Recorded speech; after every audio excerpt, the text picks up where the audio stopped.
Uma alegria particular para mim estar com os irmãos. Imagino que, se não os vi, ou não vi a todos, pelo menos uma grande parte já esteve no dia de ontem, hoje pela manhã também. Mas é muito bom poder estar com essa igreja. Talvez eu esteja sendo muito pouco repetitivo, mas é importante agradecer a Deus pela vida dessa igreja que tem voltado seus olhos para a missão de todas as formas possíveis. Na oração, contribuindo financeiramente, como há pouco a gente ouviu e tem feito, e também fazendo missão. Nós sabemos que essa igreja tem pregado o Evangelho, muitas pessoas têm adentrado a este local, crendo no Senhor por conta do trabalho missionário de muitos de vocês. Que Deus continue derramando graça sem medida, fortalecendo-os para isso, tornando-os cada vez mais intrépidos na pregação, na proclamação do Evangelho. Eu quero, nessa noite, compartilhar com vocês, pregar a palavra do Senhor, com base no texto narrado pelo evangelista Lucas, no capítulo de número 9. Lucas, capítulo de número 9. A partir do versículo de número 10. Lucas, capítulo de número 9, do verso 10 até o verso de número 17.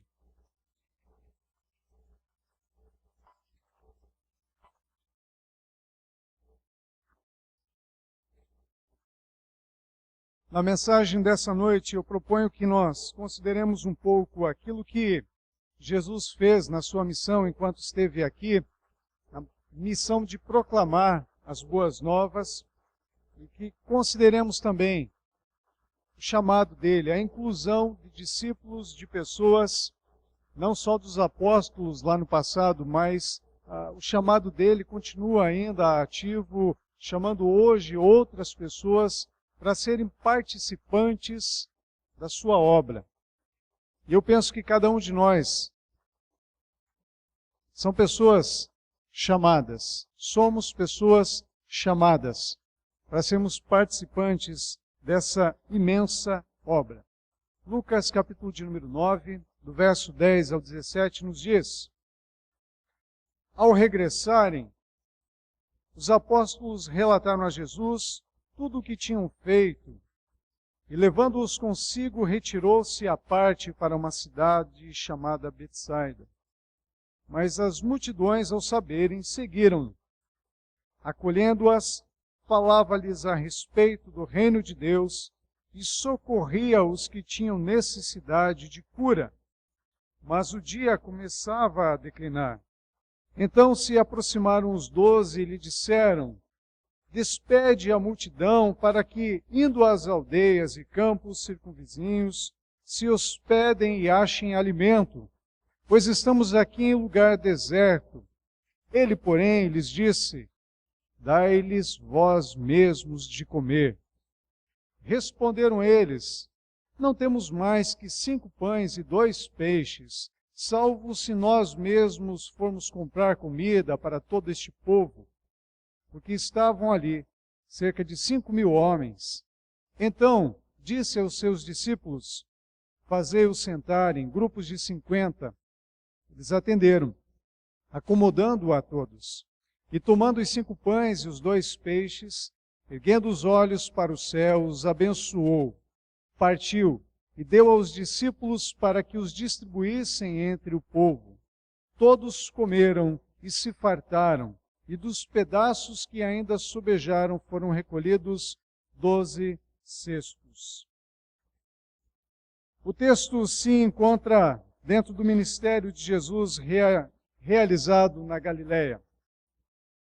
Quando ainda criança, Jesus foi levado por José e Maria para o Egito para fugir da matança realizada por Herodes. E ao regressar, Jesus passa a habitar, morar nessa cidade. E o ministério de Jesus se desenvolve em grande parte em torno da Galileia. É ali que ele chama alguns discípulos para serem seus apóstolos.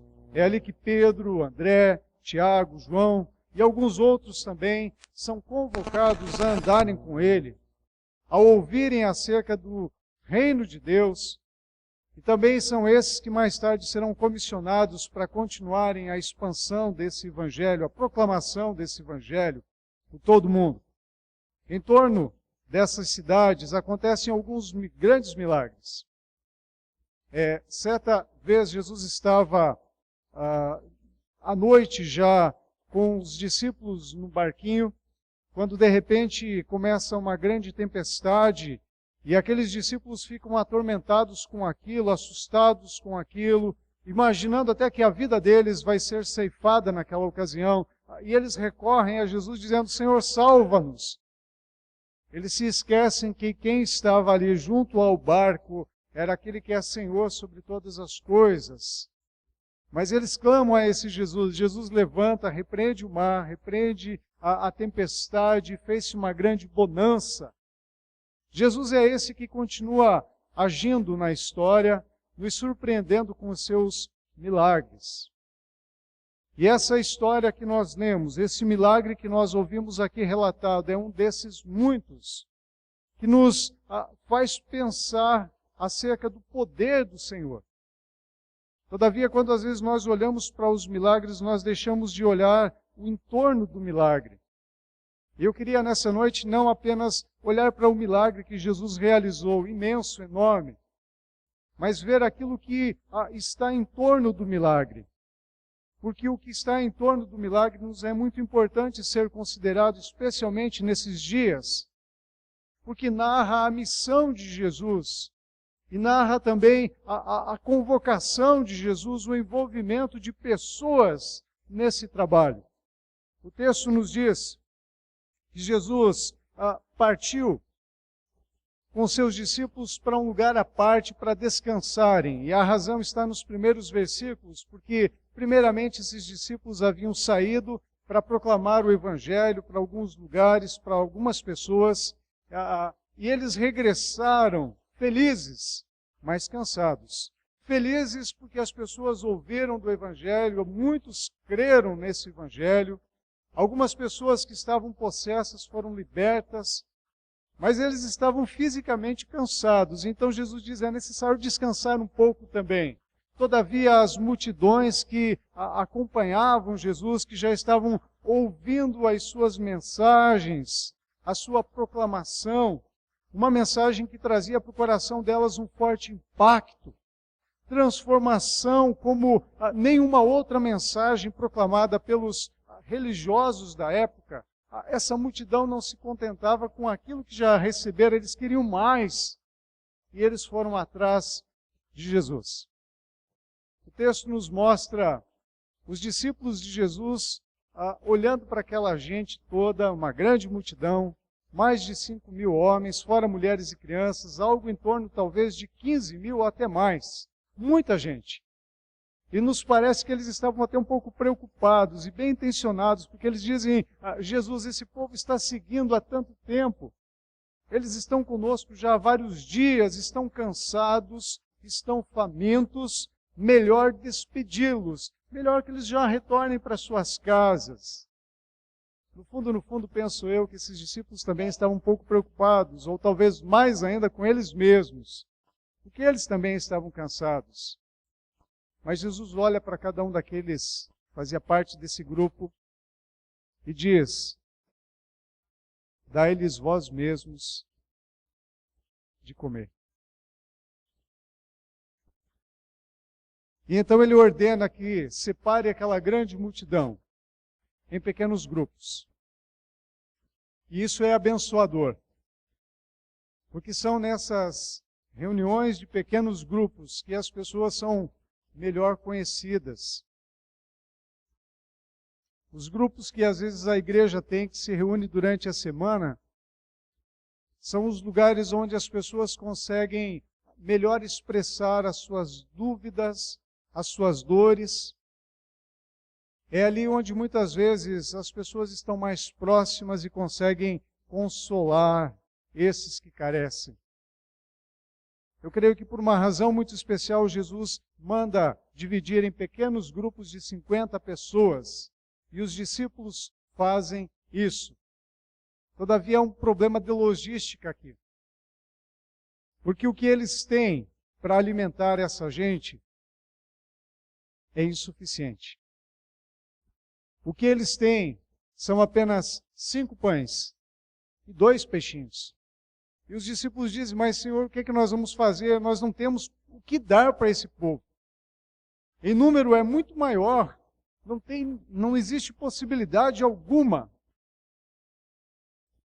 Parece que eles esqueceram quem era aquele que estava junto deles. Embora eles tivessem visto milagres, embora eles já tivessem visto a transformação da água em vinho, tivessem visto o poder de Jesus sobre as ondas, sobre a tempestade, em alguns momentos parece que os discípulos de Jesus esquecem que Ele é o mesmo, que Ele tem poder sobre as coisas, poder para transformar, poder para multiplicar, poder sobre o sobrenatural. Jesus diz, manda esse povo sentar. E então, Jesus olha para aquela grande multidão, cerca de 15 mil pessoas. Olha para aqueles pães e para aqueles peixes. Mas os seus olhos não se limitam a olhar para a grande multidão e para os poucos recursos. Os seus olhos se voltam para o céu, diz o texto. E talvez aqui esteja algo importante para nós como igreja. Porque às vezes a gente vê o grande desafio e a gente começa a fazer contas e a gente começa a olhar as coisas sob um aspecto meramente humano. E às vezes nós chegamos à conclusão que não dá. Jesus nos ensina a olhar para o alto. Se o desafio é grande, se os recursos são poucos, nós precisamos olhar para aquele que está acima. Eu quero olhar para esse texto e tirar daqui 2 grandes e importantes lições para nós. Uma delas é como Jesus mesmo, na sua missão, tratava as pessoas que se aproximavam dele. Mas há uma segunda lição também importante. Como é que Jesus tratava esses que agora ele chama para darem sequência à missão que ele começa a fazer. Eu queria que você observasse que, primeiramente, nesse trato com as pessoas que se aproximam dele, Jesus acolhe as multidões. O texto nos diz, no versículo 11, que Jesus acolhe aqueles que se chegam a ele. As multidões, ao saberem que Jesus estava ali, se dirigiram a ele, seguiram-no, e ele as acolhe, acolhendo-as, falava-lhes a respeito do reino e socorria os que tinham necessidade de cura. Esse povo que se aproxima de Jesus é um povo que tem ouvido acerca dos ensinamentos dele. Mas é um povo que está ali carente de algumas coisas.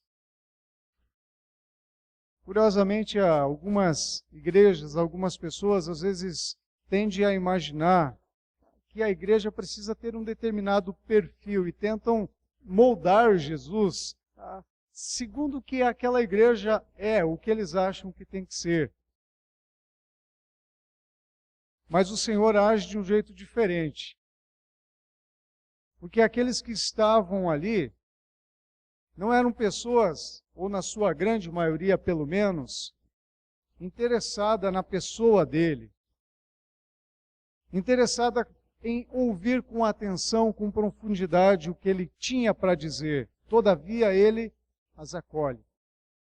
O Evangelho de João diz que depois da multiplicação de pães e peixes, ele começou a fazer um grande discurso e todos se retiraram.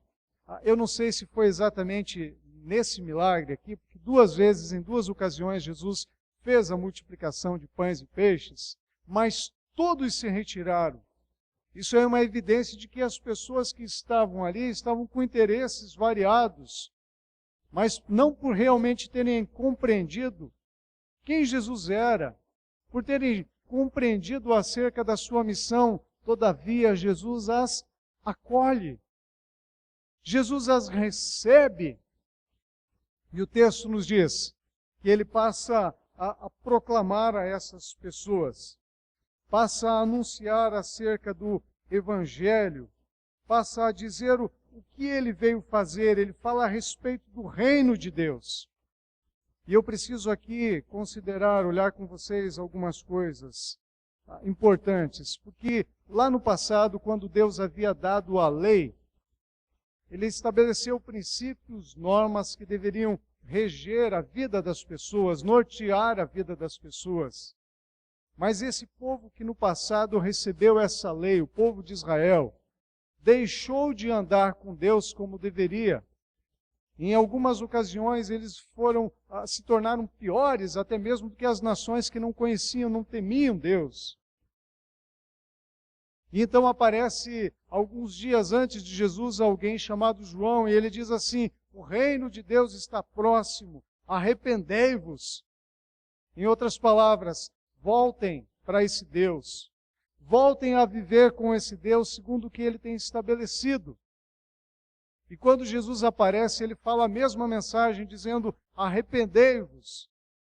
E talvez alguns tinham a ideia de que Jesus estava trazendo, anunciando um reino político, onde teria um rei, um alto trono, governando sobre todos, cuidando dos órfãos, das viúvas, das pessoas que tinham as mais variadas necessidades físicas e emocionais. Mas Jesus diz: o reino de Deus, ele não vem com uma aparência humana, o reino de Deus está dentro de vocês. Deus está fazendo uma obra de dentro para fora, não é de fora para dentro. Jesus anuncia a essas pessoas algo que Deus vem realizar a partir do nosso interior. E ele fala desse Deus que intencionalmente vem ao nosso socorro, vem em nosso favor. Jesus acolhe as pessoas e anuncia-lhes o reino. E o texto nos diz ainda, no mesmo verso, que Jesus cura as enfermidades. Jesus acolhe, Jesus ensina e Jesus também procura tratar dos seus problemas, das suas lutas. Hoje, quando alguém de nós fica doente, a gente não tem muita dificuldade de procurar um médico, um especialista, se bem que não está tão simples assim, né? Às vezes a gente precisa ficar alguns dias ou alguns meses numa fila esperando. Torcendo que alguns que estão assim, num quadro mais delicado, sejam promovidos para que a fila ande mais rápido. Mas naquele dia não havia médicos. E as doenças mais graves, não havia especialista algum, como a lepra. Mas nem mesmo as coisas mais simples, como uma dor de dente, tinha alguém que tratasse. E quando de repente aparece Jesus fazendo inúmeros milagres, curando as pessoas de toda sorte de enfermidades, das mais graves às mais simples, as pessoas correm para lá. Tem alguém aí que está resolvendo os nossos problemas. Jesus acolhe essas pessoas, anuncia-lhes o reino e cura as suas enfermidades. Cura-as dos seus muitos problemas. Quando nós olhamos para esse texto, nós vamos perceber a maneira como Jesus trata dessa gente, trata dessas pessoas. Mas eu queria que nós considerássemos um segundo ponto, e para nós aqui um pouco mais importante nessa hora, onde eu quero me deter um pouco mais com vocês. Porque Lucas muda o foco. Ele deixa de mostrar o que é que Jesus faz com esse grande grupo, com essa multidão. E ele se volta para o grupo de discípulos. Agora, uma coisa importante aqui é perceber que quem está ali presente é o mesmo Jesus de 2000 anos atrás. Ou quem está aqui conosco nessa noite também é o mesmo Jesus de 2000 anos atrás. E talvez nós, como igrejas, às vezes desprezamos um pouco isso. E ignoramos um pouco isso. Porque parece que quando a gente vai à igreja, a gente perde um pouco a expectativa de nos encontrarmos com aquele que é o Todo-Poderoso. Jesus está presente aqui nessa noite também. E é importante a gente lembrar que em cada ocasião que como igreja nós nos reunimos, Ele se faz presente. E Ele é a pessoa mais importante. Ele é o centro desse culto. Ele é o centro de toda e qualquer atividade, qualquer programação. E esse mesmo Jesus é o que está acolhendo as pessoas e que está falando ao coração delas, instruindo-as e curando-as. Mas como igreja, nós precisamos entender também que há algo que o Senhor quer nos envolver. O texto mostra como Jesus também lidava com esses discípulos. Volte os teus olhos para o versículo de número 12 em diante.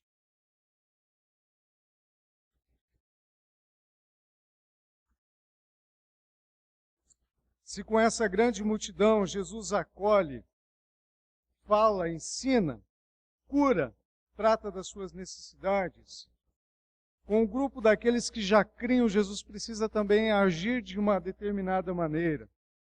E o que o texto nos mostra é que Jesus também, de certo modo, precisa acolher esse povo. E precisa lançar luz, esclarecer a sua mente, porque alguns aspectos eles ainda não haviam compreendido, especialmente no que diz respeito à missão de Jesus. Jesus precisa esclarecer, dar-lhes compreensão acerca da sua missão. Era esperado que esses que estavam andando com Jesus, que viviam mais próximos dele, tivessem já uma clara compreensão de quem Jesus era e do que ele viera fazer. Mas quando eles dizem, Senhor, despede, manda embora esse povo, parece que eles não estão levando em conta que Jesus não está ali apenas por estar, porque não tem outro lugar para ir. Jesus está chamando a atenção deles, dizendo, se vocês querem ser meus discípulos, vocês também precisam fazer parte da minha missão. Vocês não são chamados apenas para estarem comigo, me ouvirem, participarem de algo comigo, mas vocês são chamados para participar também do que eu estou fazendo. Eu creio que Lucas volta a tratar aqui do que ele já havia tratado nos primeiros versículos deste mesmo capítulo.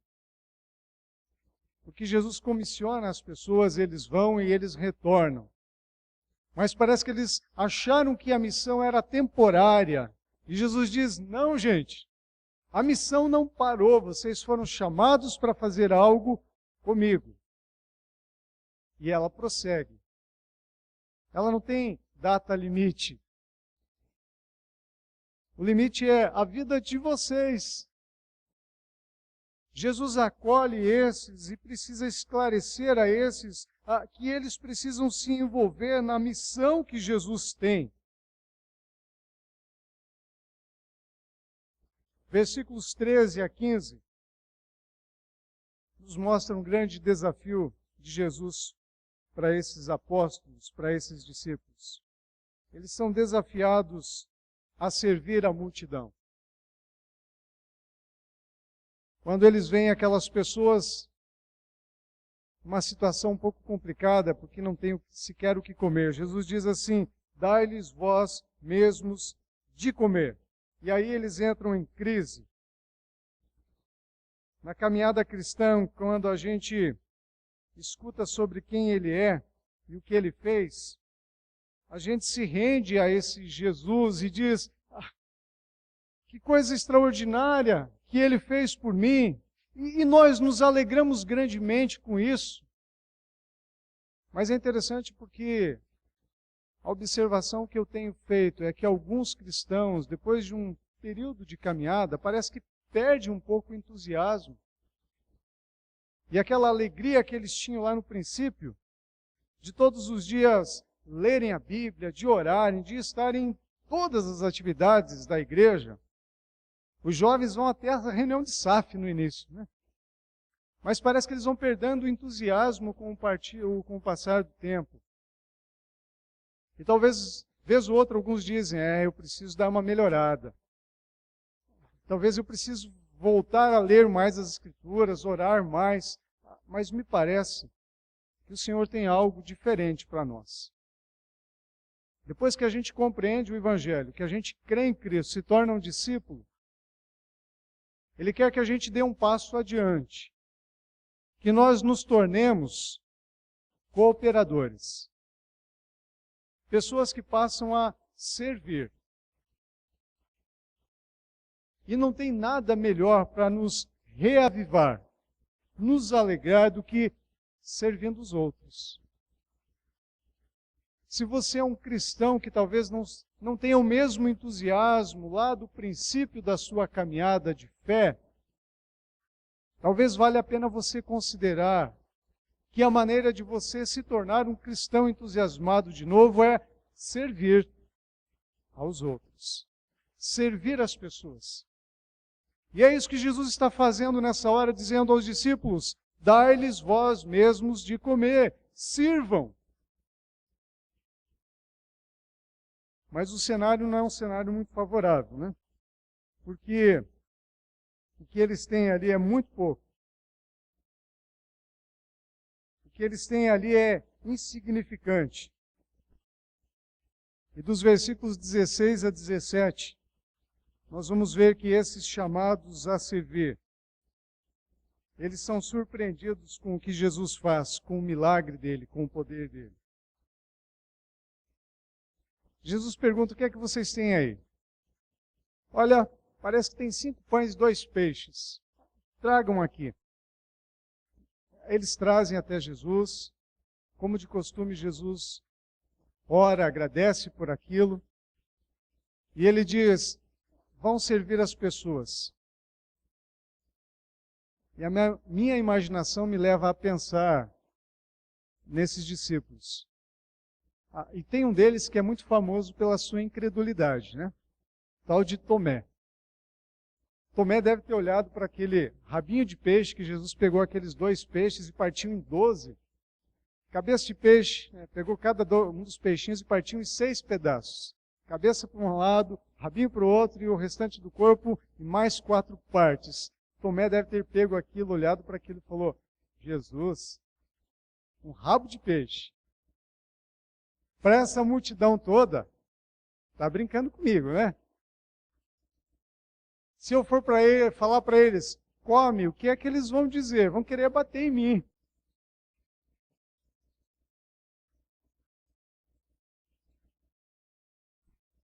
Nós somos chamados a confiar no Senhor. Nós não podemos apenas olhar para a realidade, nós não podemos ignorar isso. Seria imprudente da nossa parte. Mas nós não podemos olhar apenas nessa dimensão e olhar a grande necessidade e olhar para as nossas provisões e dizer não tem. Nós somos chamados a confiar num Deus que é todo-poderoso. E você é prova disso. A confiar num Senhor que é capaz de multiplicar e multiplicar e multiplicar. E lá vão os discípulos com aquele pouquinho de pão e pouquinho de peixe dentro de um cesto. E eles entregam para um, devem ter até virado o rosto, né? E o primeiro pega, e já não pega só o rabinho, né? Pega um peixe inteiro. Tomé olha para o cesto e diz, o que aconteceu? E já não tem mais só o rabinho, tem 2, 3 peixes. E ele se alegra, entrega para o outro, e aquela pessoa tira, ele olha para o cesto, já tem 4, 5 peixes. Estou imaginando isso, o texto não nos conta dessa maneira. Mas as pessoas todas que estão ali sentadas naqueles grupos de 50, à medida que vão pegando os pães e os peixes, não esvazia o cesto, ao contrário, o cesto vai se enchendo.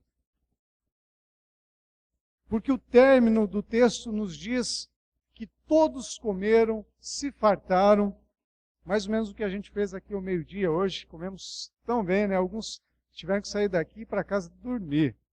Estavam tão fartos que falaram, agora eu preciso descansar, não posso fazer nada. Eles comeram tanto, tanto, aquele povo morrendo de fome, vários dias ali, comeram tanto, tanto, mas ainda sobrou. Eles tiveram outro problema para resolver. Sobraram 12 cestos cheios. Os discípulos falaram, o que a gente vai fazer com isso? Tiveram que achar algum lugar para levar. O Senhor nos surpreende com os milagres na vida dos outros. E eu quero falar para você que já tem andado com o Senhor, que é um discípulo dele. Porque se você quer reviver um entusiasmo muito grande com Deus, a melhor maneira é você passar a servir os outros. Passar o cesto. Confiado não em você, mas confiar no Senhor. Servir, servir. Conforme o dom que Deus te deu, sirva os outros. E você vai se surpreender com o que Deus vai fazer na vida dos outros através de você.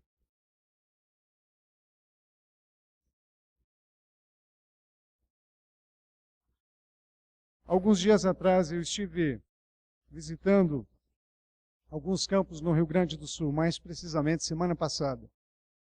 Eu estive num campo chamado, ou numa cidade chamada Santo Ângelo. E quem está pastoreando a igreja, aquele campo missionário, é um pastor chamado Elionai, sua esposa Delma. Talvez alguns de vocês já tenham ouvido falar deles. Eles faziam parte da Junta de Missões Nacionais até pouco tempo atrás. O reverendo Elionai era secretário executivo.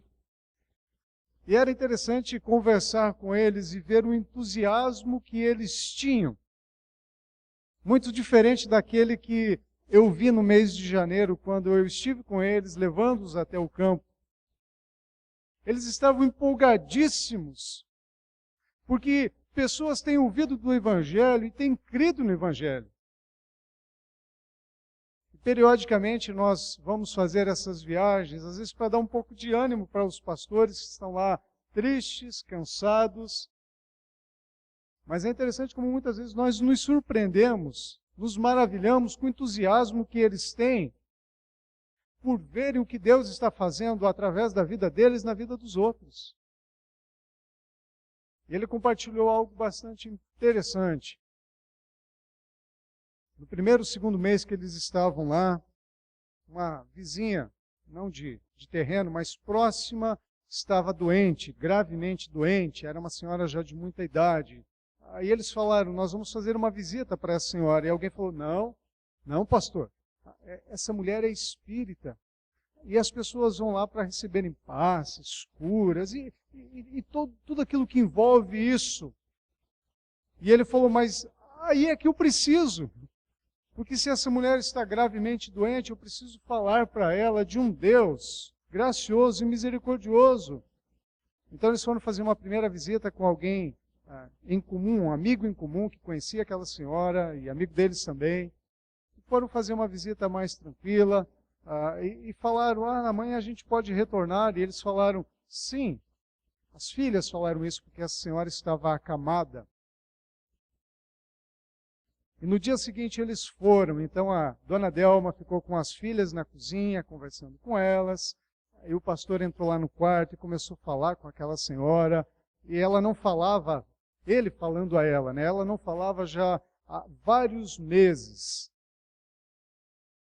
E ele pediu se ela, caso ouvisse ou entendesse o que ele estava falando, fizesse algum sinal. E então ela conseguiu gesticular de alguma maneira assim muito, muito limitada. E por cerca de 1 hora ele fez todo um plano mostrando quem Cristo é e o que Cristo fez.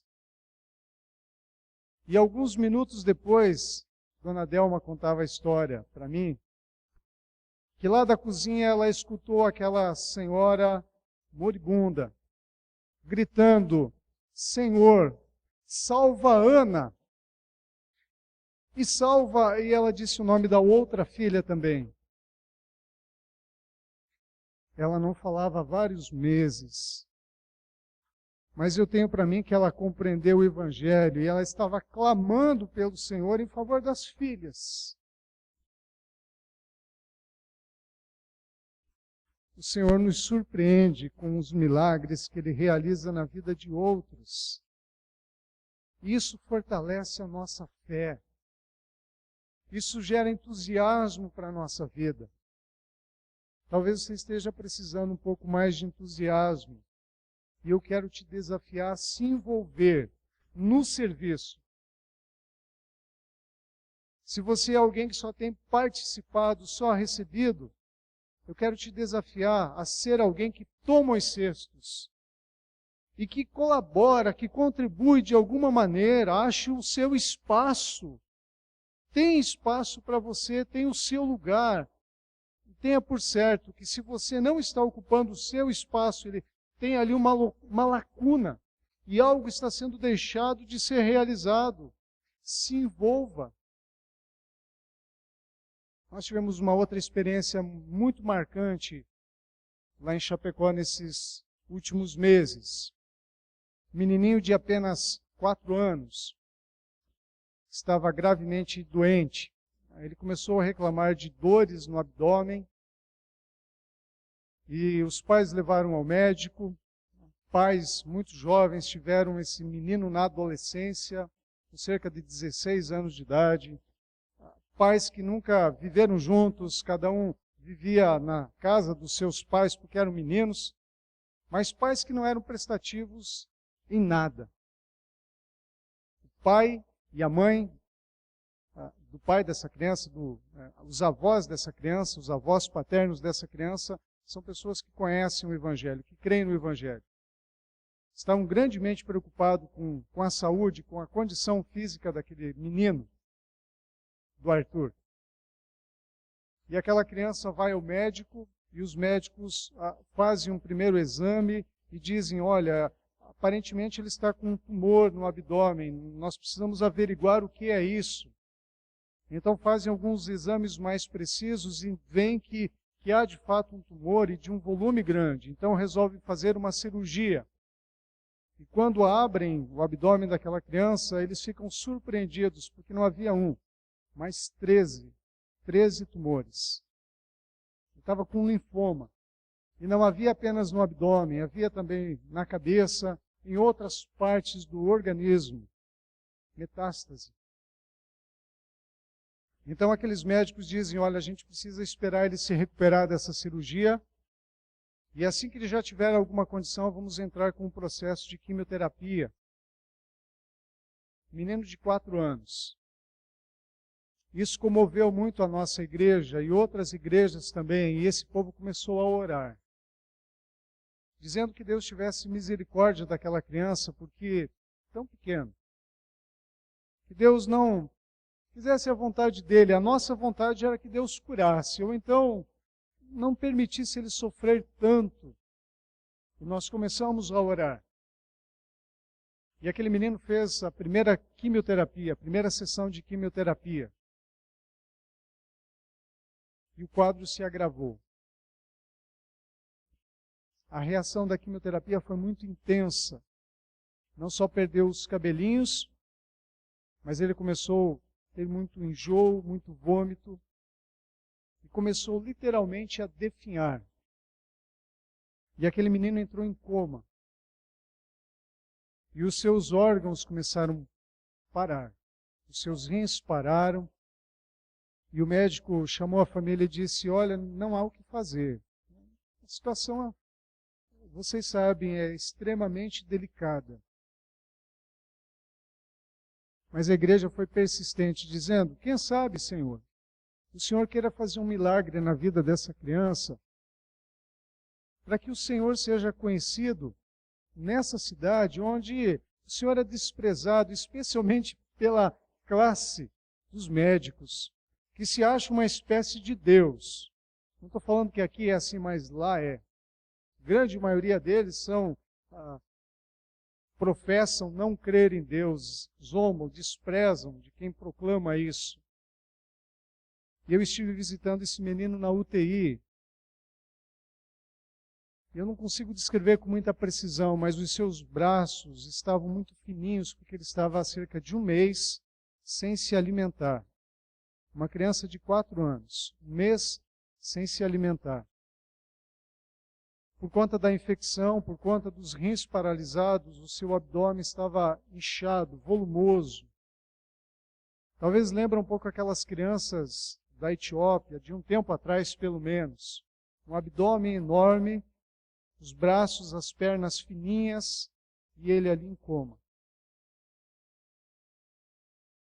Sinceramente, eu fiquei até sem saber como orar direito. Estava ali a mãe junto a ele. Eu falei, Deus, o Senhor tem ouvido a oração da tua igreja, do teu povo. Faz a tua vontade. Faz a tua vontade. Consola essa mãe, fortalece essa mãe que está aqui, não dorme, não come, está sofrendo. Faz a tua vontade, ó Deus. E Deus resolveu ouvir a oração da igreja.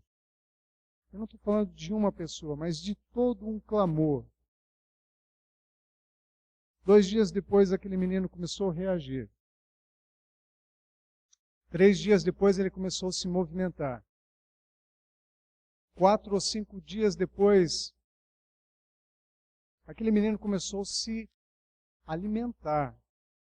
E aí os médicos falaram, olha, o quadro dele é tão delicado que vocês podem dar o que quiserem. E ele voltou a falar, ele disse assim, eu quero comer churrasco, coração de galinha. E eles fizeram churrasco e coração de galinha para aquele menino. Aquele menino se recuperou. Retornou ao processo de quimioterapia, já fez a 3ª sessão. Mas foi muito interessante, porque quando aquele menino saiu da UTI e voltou para a ala pediátrica, toda a equipe que estava lá foi recebê-lo e bateram palmas. Eles falaram, nós não esperávamos que esse menino retornasse. E eu tenho visto testemunho de gente falando, que Deus é esse?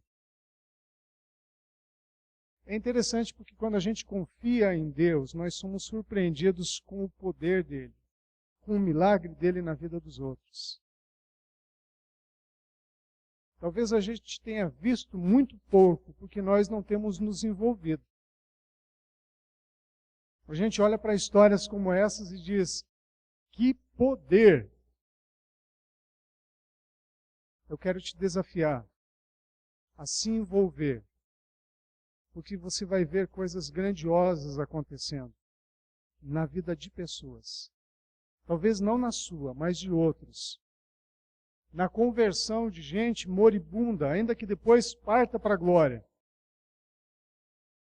E esse talvez seja o maior milagre, com certeza é o maior milagre, a salvação. Eu quero te convidar a se envolver com missão, para que através de você pessoas ouçam quem Cristo é, confiem nele, sejam salvas por ele.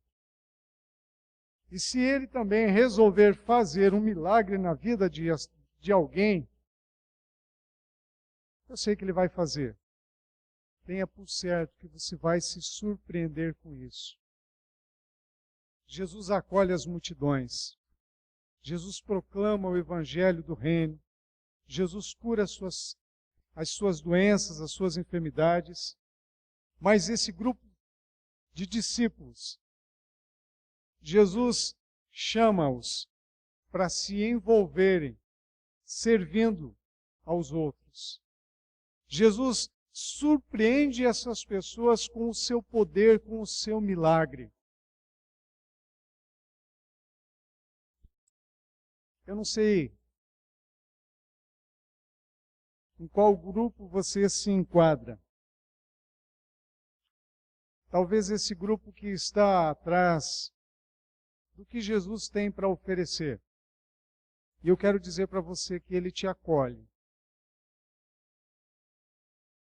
Talvez o seu interesse não seja conhecer ele a fundo e crer nele como um Salvador, mas porque te falaram que ele é poderoso para te dar saúde, te dar um carro, uma casa, eu não sei. Ele te acolhe. Ele te acolhe. Mas dê ouvidos para aquilo que ele tem. Porque ele tem um evangelho, uma boa nova, uma boa notícia que te possibilitará reconciliação com Deus o Pai. Mas se você se enquadra dentro desse outro grupo, Jesus te chama para participar da sua missão. Se você às vezes olha o desafio e diz, acho que não, é muito grande, não tem muitos recursos, você olha para a sua vida e diz, quem sou eu para fazer isso? Olhe para o Senhor, confie nele. Você vai se surpreender, porque Ele vai fazer coisas que estão muito além da nossa compreensão. Aquele que é poderoso para fazer infinitamente mais do que tudo que pedimos ou pensamos, conforme o seu poder que opera em nós, há de fazer grandes coisas através de você, meu irmão, minha irmã, na vida de muita gente nessa cidade, onde você está. Eu rogo a Deus que você seja surpreendido grandemente com o poder desse Deus operante através de você na vida de outros. Que Ele permita isso a essa igreja, que vocês possam se maravilhar, se entusiasmar com aquilo que o Senhor faz, tem feito, estará fazendo, fará ainda muito mais daqui para frente. Que Deus seja honrado, glorificado através do nosso servir abençoador para a vida das pessoas que estão próximas a nós. Deus nos abençoe. Amém.